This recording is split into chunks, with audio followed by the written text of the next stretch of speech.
दुनिया में अगर कोई सबसे बड़ा सत्य है तो वह है हमारी मृत्यु। कोई कितना भी बुद्धिमान हो, कितना भी शक्तिशाली या अमीर हो, मृत्यु से कोई नहीं बच सकता। लेकिन जब कोई हमें छोड़कर चला जाता है तो सवाल सिर्फ ये नहीं होता कि वह कहां गया, बल्कि ये होता है कि अब उसके साथ क्या हो रहा है। क्या वह हमें देख रहा है? क्या वह हमारे घर वापस आता है? क्या उसकी आत्मा पीड़ा में है या शांति में? गरुड़ पुराण कहता है मृत्यु सिर्फ अंत नहीं है, बल्कि आत्मा की सबसे रहस्यमय यात्रा की शुरुआत है। यह एक ऐसी यात्रा है जहां कोई शरीर नहीं होता, कोई नाम नहीं होता, बस कर्म होते हैं और उनके अदृश्य परिणाम। मृत्यु के क्षण में आत्मा देह से निकलती है, बिल्कुल वैसे जैसे एक पक्षी पिंजरे से निकलता है। लेकिन पहली बार वह पक्षी उड़ नहीं पाता, क्योंकि वह समझ ही नहीं पाता कि पिंजरा टूट चुका है। वह अपने शरीर को देखता है, परिजनों को रोते हुए देखता है, अपनी चिता की तैयारी होते हुए देखता है, लेकिन समझ नहीं पाता कि यह सब उसके लिए हो रहा है। गरुड़ पुराण कहता है कि मृत्यु के ठीक बाद आत्मा भ्रम की स्थिति में रहती है। उसे लगता है कि वह अभी भी जीवित है, बस लोग उसे अनदेखा क्यों कर रहे हैं, ये उसकी समझ से बाहर होता है। और तभी आते हैं यमदूत, दो दिव्य प्राणी जिनका स्वरूप सांसारिक नहीं होता। न वह काले होते हैं ना लाल आंखों वाले, बल्कि उनका स्वरूप उस आत्मा के कर्मों पर निर्भर करता है। जिसने पवित्र जीवन जिया हो उसे यमदूत शांत शांतिदायक रूप में दिखाई देते हैं, जैसे किसी तीर्थ यात्रा पर साथ ले जाने वाले दो संत। पर जिसने अधर्म और पाप का जीवन जिया हो उसे वही यमदूत भयानक और भयावह लगते हैं, जैसे दो दंडाधिकारी जिनके हाथों में आग है और आंखों में सवाल। मृत्यु के बाद यह यमदूत आत्मा को तत्काल यमलोक नहीं ले जाते। गरुड़ पुराण के अनुसार पहले 24 घंटे तक आत्मा को यमदूत वही स्थान पर रखते हैं जहां उसके शरीर का अंतिम संस्कार होना होता है। क्यों? क्योंकि यह वह काल होता है जब आत्मा अपने कर्मों का पहला दर्शन करती है। इस दौरान आत्मा को अपना संपूर्ण जीवन चलचित्र की तरह दिखाया जाता है, बिना किसी शब्द के, बिना किसी तर्क के। बस हर कर्म की स्मृति उसकी ऊर्जा के साथ सामने आती है, जिसे तुम भूल गए, जिसे तुमने नजरअंदाज किया, जिसे तुमने छोटा सा झूठ, एक बार की चोरी या बस मजाक कहा था। हर पल, हर क्रिया, हर संकल्प अब तुम्हारे सामने खड़ा होता है। ये कोई दंड नहीं, ये प्रकाश है जहां आत्मा खुद को देखती है जैसा वह सच में थी। और ये सब होता है जब शरीर अग्नि को सौंपा जाता है। चिता जल रही होती है, पर आत्मा उस चिता को नहीं देख रही होती। वह देख रही होती है अपने कर्मों की आग को। वो देख रही होती है कि किसके लिए उसने आंसू छोड़े और किसके लिए उसने आंसू लाए। गरुड़ पुराण यह भी कहता है कि अंतिम संस्कार के समय आत्मा अपने घर वालों के बहुत पास होती है। वह उनके मन की हर बात सुन सकती है, वह उनके दुख को महसूस कर सकती है, लेकिन कुछ कर नहीं सकती। यह सबसे बड़ी पीड़ा होती है। एक माँ की आत्मा देख रही है कि उसका बेटा रो रहा है, लेकिन वह उसे छू नहीं सकती। एक पत्नी की आत्मा देख रही है कि उसका पति उसके कपड़े समेट रहा है, लेकिन वह उसे रोक नहीं सकती। इसीलिए संस्कारों का समय, प्रार्थनाओं का समय और मौन का समय आत्मा के लिए सबसे भारी होता है। इस समय यदि परिजन शांति का जाप करें तो आत्मा को थोड़ी दिशा मिलती है। वह जानती है कि अब उसका अगला पड़ाव आ रहा है। और फिर जब चिता की आग बुझने लगती है और रात ढलती है तो यमदूत धीरे से आत्मा को कहते हैं, अब चलो, तुम्हें अपने कर्मों का पथ दिखाना है। और आत्मा उस घर को एक बार, अंतिम बार देखती है जहां उसने जन्म लिया, हंसी थी, झगड़े थे, मोह था। वो घर अब सिर्फ एक स्मृति बन जाता है। और यहीं से आत्मा की 31 दिन की रहस्यमय यात्रा शुरू होती है। यमदूत आत्मा को उस सूक्ष्म मार्ग पर ले जाते हैं जहां कोई शरीर नहीं होता, सिर्फ स्पंदन, आवृत्ति और कर्मों की गंध होती है। लेकिन गरुड़ पुराण कहता है कि आत्मा को सीधे यमलोक नहीं ले जाया जाता। पहले 13 दिन आत्मा पृथ्वी लोक के आसपास ही रहती है। वो अपने ही घर में अपने ही लोगों के बीच अदृश्य रूप से मौजूद रहती है। वो देखती है कि कौन उसके जाने से टूटा है और कौन दिखावे का आंसू बहा है। वह जानती है किसने सच में उसे प्रेम किया और किसने उसके जाने की प्रतीक्षा की थी। इन 13 दिनों को पिंडदान, तर्पण और श्राद्ध की प्रक्रिया से शुद्ध किया जाता है। गरुड़ पुराण में कहा गया है कि इन 13 दिनों में यदि घर वाले सच्चे मन से आत्मा की शांति के लिए प्रार्थना करें तो आत्मा को मार्गदर्शन मिलता है। लेकिन अगर घर में कलह हो, अश्रद्धा हो या कोई उपेक्षा हो तो आत्मा भ्रमित हो जाती है। वह बार बार लौटती है अपने बिस्तर के पास, अपने कपड़ों के पास, उस तस्वीर के पास जिसमें वह कभी मुस्कुराया करती थी। गरुड़ पुराण कहता है कि मृत्यु के बाद आत्मा को 3 मार्गों में से एक मार्ग पर भेजा जाता है। यह तय होता है उसके जीवन में किए गए कर्मों के अनुसार इन मार्गों को कहा गया है। पहला आर्य मार्ग, ये वो मार्ग है जो धार्मिक, तपस्वी और सत्यनिष्ठ आत्माओं के लिए खुलता है। इसे स्वर्ग मार्ग या देवयान मार्ग भी कहते हैं। आत्मा इस मार्ग से ऊर्ध्वलोक की ओर जाती है जहां सुख, शांति और दिव्यता होती है। दूसरा धूम मार्ग, ये वह मार्ग है जहां आत्मा पितृ की ओर जाती है। न पुण्य बहुत ज्यादा, न पाप बहुत भारी। ऐसे जीवों को यह मध्यवर्ती लोक मिलता है। यहाँ आत्मा विश्राम करती है अगली यात्रा या पुनर्जन्म की प्रतीक्षा में। तीसरा उत्पत्ति विनाश मार्ग, यह वह मार्ग है जिसे पापी आत्माओं के लिए तैयार किया गया है। इसे नरक मार्ग कहते हैं। यहाँ आत्मा को अपने कर्मों के अनुसार कठिन दंड भोगना पड़ता है। लेकिन इन तीनों मार्गों से पहले आता है एक खतरनाक पड़ाव जिसे पार किए बिना कोई आत्मा आगे नहीं बढ़ सकती। इस पड़ाव का नाम है वैतरणी नदी। गरुड़ पुराण में इसका वर्णन अत्यंत भयावह रूप में किया गया है। यह कोई साधारण नदी नहीं बल्कि आत्मा की परीक्षा की नदी है। यहाँ आत्मा को स्वयं के कर्मों की धारा में उतरना होता है। जिसने जीवन में दान, सेवा, सत्कर्म किए हो वह आत्मा इस नदी को पार कर जाती है। जैसे कोई संत गंगा के जल में स्नान करता हो। लेकिन जिसने अधर्म, लोभ, हिंसा और मिथ्या आचरण किया हो वह आत्मा वैतरणी में गिरती नहीं, वह उसमें फंसती है। गरुड़ पुराण कहता है कि पापी आत्मा के लिए वैतरणी नदी रक्त, कीचड़ और कीटाणुओं से भरी होती है। उसके जल में होते हैं भूखे मगरमच्छ, भयंकर सर्प और ऐसे जीव जिनकी आंखों से आग और मुख से शाप निकलता है। वैतरणी में प्रवेश करते ही आत्मा को लगता है मानो सूर्य की 12 किरणें उसके ऊपर एक साथ जल रही हो। वह चीखती है लेकिन कोई नहीं सुनता। उसके शरीर पर मांस नहीं, सिर्फ स्मृति होती है। लेकिन उस स्मृति को चीर कर वैतरणी की लहरें उसे घसीटती हैं।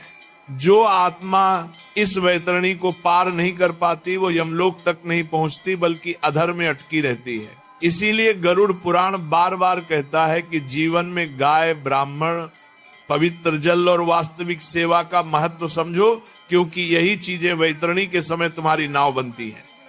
और जब आत्मा किसी तरह वैतरणी पार कर लेती है तो वह पहुंचती है उस द्वार पर जहां यमराज की सभा होती है।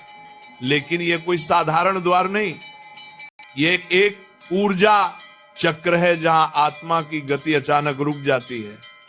उसके सामने एक विशाल भवन होता है जिसके स्तंभ समय के हैं और दीवारें कर्मों की। यहीं पर होता है आत्मा का मूल्यांकन।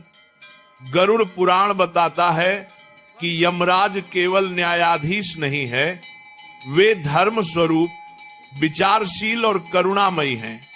उनका स्वरूप तेजोमय है, ना क्रोधी ना राक्षसी बल्कि शांत, गंभीर और आत्मा के अंतर्मन को पढ़ लेने वाला। जब आत्मा उनके सामने लाई जाती है तो वह वहां अकेली नहीं होती। वहां होते हैं चित्रगुप्त जिनके पास आत्मा के हर छोटे बड़े कर्मों का लेखा जोखा होता है। उनकी पुस्तक कोई सामान्य ग्रंथ नहीं, वह आत्मा के भीतर के विचारों को भी दर्ज करती है। जो तुमने सिर्फ सोचा था पर कभी कहा नहीं, जो तुमने चाहा था पर कभी किया नहीं, वो भी उस ग्रंथ में लिखा होता है। चित्रगुप्त उस आत्मा का पूरा जीवन यमराज के सामने खोलते हैं और आत्मा अपने ही जीवन को अपने ही न्याय की प्रतीक्षा में देखती है। बिल्कुल उसी तरह जैसे कोई अपराधी अपने अपराध को स्वीकार करता है। गरुड़ पुराण कहता है कि पाप पुण्य का हिसाब संख्या में नहीं, गहराई में होता है। एक व्यक्ति ने एक बार किसी भूखे को अन्न दिया, लेकिन पूरे प्रेम से दिया, तो वह एक पुण्य 1000 पापों को धो सकता है। और कोई व्यक्ति रोज पूजा करता रहा लेकिन अहंकार में डूबा रहा, तो वो पुण्य फल नहीं देता। यहां छल नहीं चलता, यहां तर्क नहीं चलता, यहां सिर्फ सत्य चलता है। फिर आता है वह क्षण जब निर्णय लिया जाता है कि आत्मा को स्वर्ग, पितृक या नरक में से किस दिशा में भेजा जाएगा। अगर आत्मा ने अत्यंत पुण्य किए हो तो यमराज स्वयं उठकर खड़े होते हैं और उसे देवदूतों के साथ स्वर्ग के द्वार तक विदा करते हैं, जहां अप्सराएं स्वागत करती हैं और आत्मा एक दिव्य प्रकाश में विलीन होती है। लेकिन अगर आत्मा ने पापों से भरा जीवन जिया हो तो उसके सामने खुलता है नरक का मार्ग। गरुड़ पुराण कहता है कि नरक कोई एक स्थान नहीं बल्कि अनेकों लोक हैं।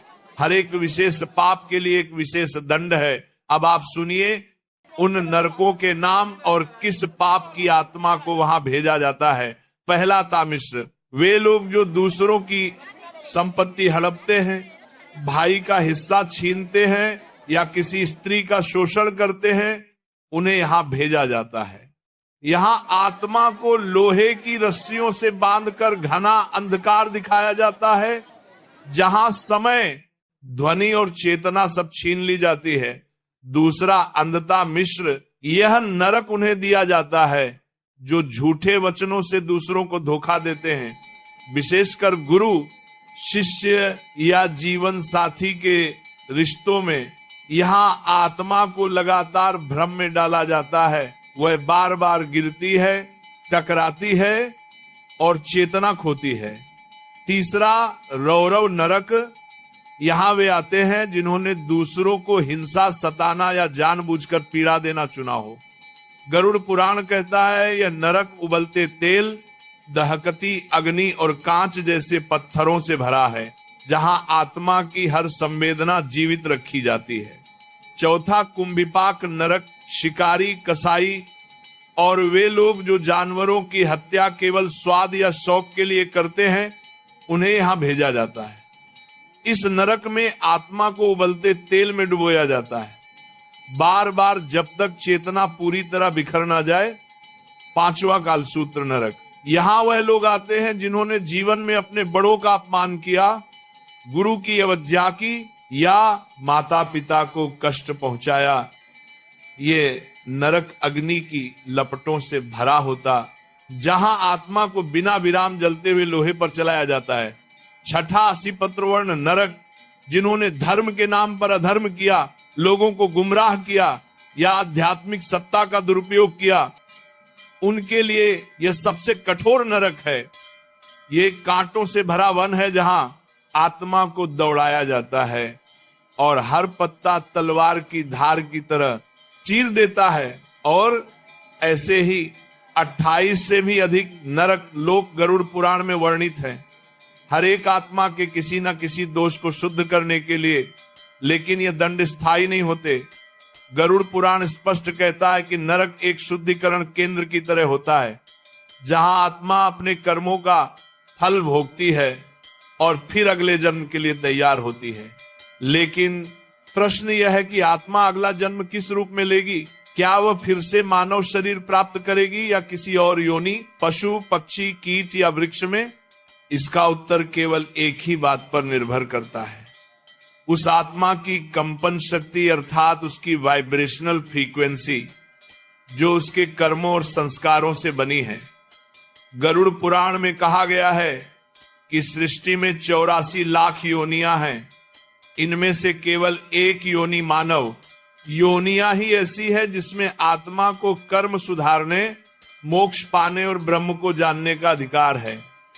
बाकी 83,99,999 योनियां केवल कर्म भोग की योनियां है, जहां आत्मा को सोचने का अवसर नहीं होता, सिर्फ भुगतने का क्रम चलता है। जब कोई आत्मा अपने पापों का फल नरक में भोग चुकी होती है, तब चित्रगुप्त और यमराज मिलकर निर्णय लेते हैं कि अब यह आत्मा किस शरीर में जन्म के योग्य है।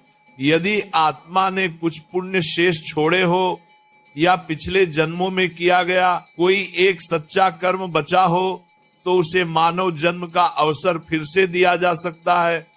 पर यदि उसकी चेतना अभी भी स्वार्थ, हिंसा, लोभ या अहंकार से ग्रसित हो, तो उसे भेजा जाता है उन योनियों में जहां उसकी चेतना के अनुरूप शरीर मिलता है। गरुड़ पुराण में उदाहरण दिए गए हैं। जिसने क्रूरता दिखाई उसे मांसाहारी जानवर के रूप में जन्म मिलता है। जिसने लोभ किया वह कीट, चूहा या भिक्षा के लिए तड़पता हुआ पक्षी बन सकता है। जिसने कामुकता में जीवन गवाया वह आत्मा कुत्ते, सुअर या अन्य नीच योनियों में जाती है। जिसने धर्म का अपमान किया या गुरु का अनादर किया, उस आत्मा को पत्थर, पेड़ या निर्जीव वस्तु के रूप में स्थिर कर दिया जाता है। लेकिन जो आत्मा एक बार भी सच्चे हृदय से सेवा, दया या प्रेम का अनुभव कर चुकी हो, उसे मानव शरीर प्राप्त करने की संभावना बनी रहती है। गरुड़ पुराण कहता है कि कुछ आत्माएं नरक से नहीं डरती, क्योंकि वे सोचती हैं कि दंड भोग कर सब समाप्त हो जाएगा। परंतु सच्चा भय भटकती आत्मा का होता है, जो ना नरक में पूरी तरह प्रवेश कर पाती है और ना पुनर्जन्म में। ऐसी आत्माएं अधर में अटक जाती हैं। वे भूत, प्रेत या पिशाच योनि में भटकती हैं। यह आत्माएं ना शरीर त्याग पाती हैं, ना शरीर प्राप्त कर पाती हैं। गरुड़ पुराण के अनुसार भूत या प्रेत वे आत्माएं बनती हैं जो मृत्यु के समय अत्यधिक मोह, क्रोध या वासना में डूबी हुई थी, जो अपनी संपत्ति से चिपके रहे, जो अपने घर को छोड़ नहीं पाए, जो अपनी इच्छाओं के अधूरे छूट जाने से तड़प उठे, वह आत्मा अधूरी रह जाती है। ऐसी आत्मा फिर किसी विशेष तिथिवार या जगह पर बार बार प्रकट होती है, और जब तक उसका मोह नहीं टूटता वह पुनर्जन्म नहीं ले पाती। इसीलिए गरुड़ पुराण में श्राद्ध, तर्पण और पिंडदान जैसे कर्म आत्मा को इस चक्र से मुक्त करने के लिए अत्यंत आवश्यक माने गए हैं। इन तिथियों पर जब पवित्र जल, तिल और मंत्रों से तर्पण दिया जाता है, तो आत्मा को एक दिव्य संकेत मिलता है कि अब वह आगे बढ़ सकती है।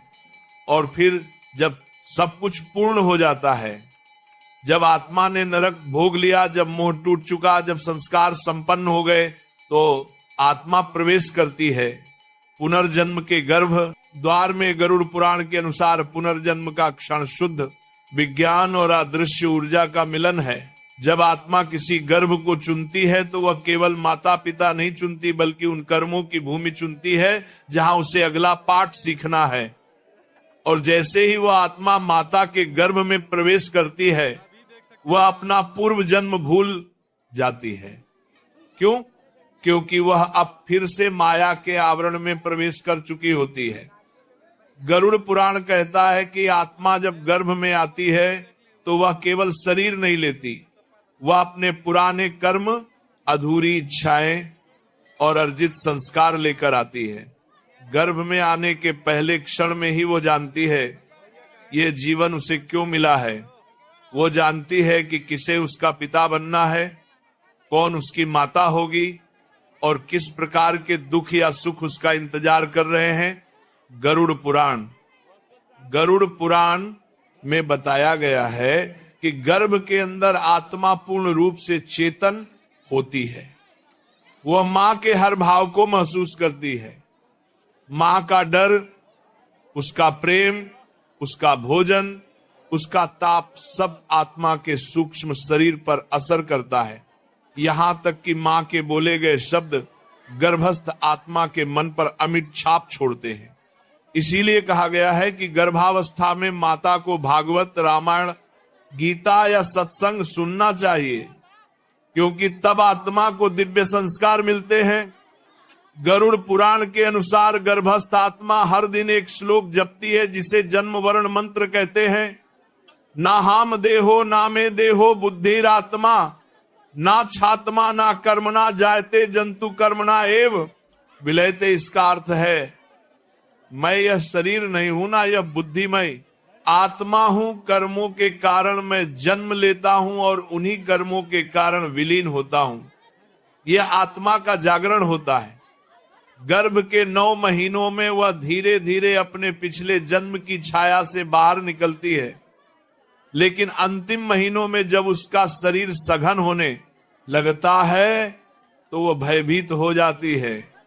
उसे लगता है जैसे कोई उसे फिर से जाल में बांध रहा हो, और ठीक जन्म से पहले एक क्षण ऐसा आता है जब वह सब कुछ याद कर लेती है। अपने पुराने जीवन की अंतिम सांस, अपनी मृत्यु की पीड़ा, अपने द्वारा किए गए अच्छे बुरे कर्म, अपने प्रियजनों के चेहरे, वो सब कुछ उसकी चेतना में कौंध जाता है। और तब वो आत्मा ईश्वर से एक वादा करती है। गरुड़ पुराण के अनुसार जन्म से पहले आत्मा प्रभु से कहती है, प्रभु इस बार मैं तुम्हें नहीं भूलूंगा, इस बार मैं मोह से नहीं बंधूंगा, मैं सत्य को पहचानूंगा और अपने जीवन का उद्देश्य पूरा करूंगा। परंतु जैसे ही वह आत्मा जन्म लेती है, उसकी पहली सांस के साथ, उसकी पहली चीख के साथ माया का आवरण उस पर गिर जाता है। उसे दूध चाहिए, फिर क्रीड़ा, फिर खिलौने, फिर अहंकार, और धीरे धीरे वह वादा भूल जाता है जो उसने प्रभु से किया था। गरुड़ पुराण कहता है कि यही विस्मरण संसार का सबसे बड़ा जाल है। जन्म केवल एक शरीर लेने की क्रिया नहीं, बल्कि आत्मा की पुनः परीक्षा का आरंभ है। जो आत्मा इस बार अपने पुनः परीक्षा का आरंभ है, जो आत्मा इस बार अपने पुनः परीक्षा का भीतर के वचन को याद रखे, जो माँ बाप, समाज और लोभ के बीच भी अपने असली कार्य को पहचान ले, वही आत्मा इस जन्म में मोक्ष की ओर बढ़ती है। लेकिन जो आत्मा फिर उसी मोह, भोग और भ्रम में डूब जाए, उसे फिर मृत्यु और पुनर्जन्म का चक्र झेलना पड़ता है।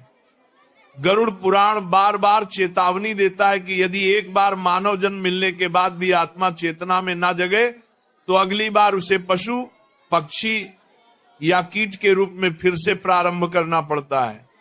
इसलिए कहा गया है, मनुष्य जन्म दुर्लभ है। ये केवल उन आत्माओं को मिलता है जो अनगिनत योनियों में भटक कर कभी तप, कभी तड़प और कभी तिरस्कार से गुजरी हो। लेकिन गरुड़ पुराण यह भी कहता है कि केवल जन्म ले लेना ही पर्याप्त नहीं, अब आत्मा को अपने कर्मों का फल भोगना होता है। वह फल जो उसने पिछले जन्मों में बोया, अब इस जीवन में अंकुर बनकर उगता है, जिसे शास्त्रों में कहा गया है प्रारब्ध। प्रारब्ध वह कर्म फल है जिसे कोई टाल नहीं सकता, न साधना से, न व्रत से, न तीर्थ से। कोई बच्चा जन्म लेते ही विकलांग क्यों होता है? कोई निर्धन क्यों? कोई बाल्यकाल में ही अनाथ क्यों? और कोई जन्म लेते ही राजयोग क्यों पाता है? धन, मान, सौंदर्य और बुद्धि से संपन्न क्यों होता है? गरुड़ पुराण कहता है कि यह सब संयोग नहीं, संस्कार हैं। जो आत्मा पूर्व जन्म में तप, दान और सेवा में लीन रही हो, वह इस जन्म में सौंदर्य, प्रतिभा और सहज भक्ति लेकर जन्म लेती है। और जिसने पूर्व जन्म में छल, घृणा, अभिमान या अत्याचार किया हो, वह इस जन्म में किसी ना किसी रूप में पीड़ा लेकर आता है। लेकिन पीड़ा सजा नहीं, यह अवसर है, क्योंकि ईश्वर ना कभी दंड देते हैं और ना किसी से बैर रखते हैं।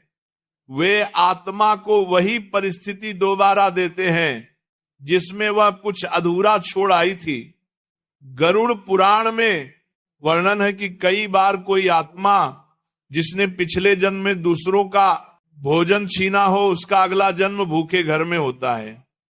जिसने स्त्री का अपमान किया हो वह अगली बार स्त्री रूप में उसी पीड़ा को अनुभव करने आता है, और जिसने किसी अपाहिज का उपहास किया हो वह अगली बार उसी स्थिति में जन्म लेता है ताकि समझ सके उस पीड़ा की गहराई। इसलिए शास्त्र कहते हैं जिसे तुम दुर्भाग्य कहते हो वह आत्मा की शिक्षा है। परंतु कुछ आत्माएं ऐसी भी होती हैं जो पिछले जन्म में अधूरी रह गई, लेकिन इतना सच्चा संकल्प ले गई थी कि उनका वर्तमान जन्म एक विशेष कार्य के लिए होता है। ऐसे बच्चे बचपन से ही अलग महसूस करते हैं। वे भीड़ में भी मौन होते हैं, प्रार्थना में जल्दी रम जाते हैं या अचानक किसी मंत्र को सुनकर आंखें भर लेते हैं। गरुड़ पुराण के अनुसार यह लक्षण उन आत्माओं के होते हैं जो पिछले जन्म में साधना के द्वार पर आकर जीवन समाप्त कर बैठी। उन्हें यह जन्म आत्मिक पुनः प्रयास के रूप में मिला है, लेकिन संसार उन्हें यह समझने नहीं देता। उन्हें खिलौनों से बहलाया जाता है, डिग्रियों से बांधा जाता है, और धीरे धीरे वे अपने ही संकल्प को भूल जाते हैं। इसीलिए कभी कभी ऐसे बच्चों को जीवन में जल्दी दुख मिलता है ताकि वे पुनः भीतर की यात्रा शुरू करें। गरुड़ पुराण कहता है जब आत्मा अपने सत्य कर्म से भटकने लगती है तो प्रारब्ध उसे मार्गदर्शन देने के लिए पीड़ा भेजता है, और जो आत्मा उस पीड़ा को समझ लेती है वही आत्मा जागृत होती है। पर दुर्भाग्य यह है कि अधिकतर आत्माएं उस पीड़ा से भाग जाती हैं। वे शिकायत करने लगती हैं, मैंने क्या किया था जो मुझे ये जीवन मिला।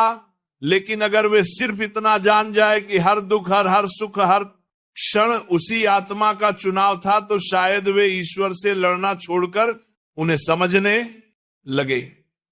गरुड़ पुराण इसीलिए कहता है कि आत्मा जब जन्म लेती है तो उसका पहला कर्म है स्मरण।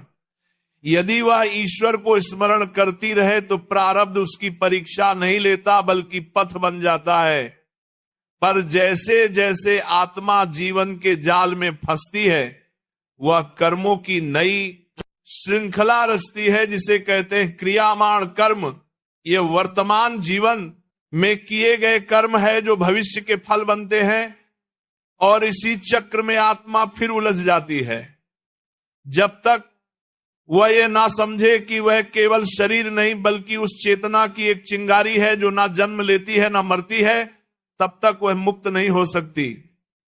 लेकिन क्या कोई आत्मा इस चक्र से मुक्त हो सकती है? क्या सचमुच कोई मृत्यु के पार जा सकता है? गरुड़ पुराण का उत्तर है हां, पर यह हां कोई आसान मार्ग नहीं है। मोक्ष ये शब्द जितना सरल लगता है उसकी यात्रा उतनी ही कठिन उतनी ही सूक्ष्म होती है।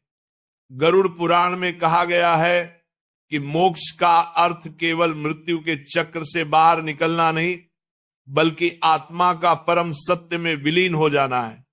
यह वह स्थिति है जहां आत्मा न पुनर्जन्म मांगती है न मृत्यु से डरती है।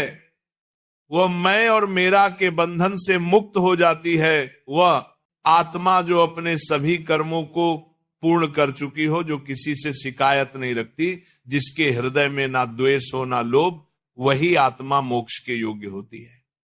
गरुड़ पुराण कहता है कि मोक्ष 3 मार्गों से संभव है। एक ज्ञान मार्ग जहां आत्मा यह जान ले कि वह शरीर नहीं है, वह अहम का त्याग करें और परमात्मा को अपने भीतर अनुभव करें। 2 भक्ति मार्ग जहां आत्मा ईश्वर को प्रेम में पुकारे बिना किसी स्वार्थ बिना किसी अपेक्षा, जहां मैं मिट जाए और तू ही शेष रह जाए। 3 कर्म मार्ग जहां हर कर्म ईश्वर को अर्पित हो, ना फल की इच्छा ना पहचान की कामना। जब इन तीनों मार्गों का संगम आत्मा के भीतर होता है तब वह धीरे धीरे भीतर से शुद्ध होती जाती है। एक दिन ऐसा आता है जब शरीर गिरता है लेकिन आत्मा रुकती नहीं। न यमदूत आते हैं, न वैतरणी पार करनी होती है, न नरक न स्वर्ग न पुनर्जन्म, बस एक शांत प्रकाश प्रकट होता है। गरुड़ पुराण कहता है कि मोक्ष प्राप्त आत्मा को देवदूत लेने आते हैं जो उसे ब्रह्मलोक की ओर ले जाते हैं। वहां कोई प्रश्न नहीं होता, कोई निर्णय नहीं, कोई न्याय नहीं, बस मौन होता है। वह मौन जिसे शास्त्र शिव कहते हैं, वह आत्मा उस मौन में प्रवेश करती है। जैसे एक बूंद समुद्र में गिरती है, वह स्वयं का अस्तित्व खोती नहीं बल्कि पूर्णता में विलीन हो जाती है। गरुड़ पुराण के अनुसार ऐसी आत्माएं कभी लौटती नहीं, क्योंकि वे जान चुकी होती हैं कि संसार एक लीला है और वह अब उस लीला में पात्र नहीं बल्कि साक्षी बन चुकी है। लेकिन मोक्ष प्राप्त करने वाली आत्मा कोई विशेष नहीं होती। वह हम में से ही कोई होती है जो एक दिन रोया था, जो टूटा था, जो भटका था। लेकिन जिसने अंततः अपने भीतर की उस प्रकाश किरण को पहचान लिया था, जिसे आत्मा कहते हैं। तो मित्रों, मृत्यु केवल एक देह का अंत नहीं बल्कि एक आत्मा की यात्रा का पुनः आरंभ है। यह यात्रा वैतरणी से होती हुई यमलोक तक जाती है, फिर पुनर्जन्म, प्रारब्ध और फिर वही मोह माया। लेकिन जो आत्मा इस चक्र से ऊपर उठती है, जो अपने क्यों के पार जाती है, जो जान जाती है कि वह स्वयं ईश्वर की ही एक बूंद है, वही आत्मा पाती है मोक्ष। और यही है वह अंतिम सत्य जिसके बाद कुछ जानना शेष नहीं रहता। आपका आभार कि आपने इस संपूर्ण यात्रा को अंत तक सुना। यह केवल जानकारी नहीं, आत्मिक स्मरण था। हो सकता है आपकी आत्मा ने भी इस वचन को पहले कहीं सुना हो। यदि इस कथा ने आपके हृदय को स्पर्श किया हो तो उसे किसी और आत्मा तक भी पहुंचाइए। तो भक्तों, इसी के साथ ये कथा समाप्त होती है। बोलो राधे राधे। चलिए एक्शन।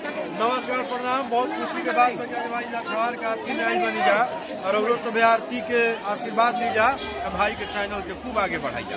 Thank you.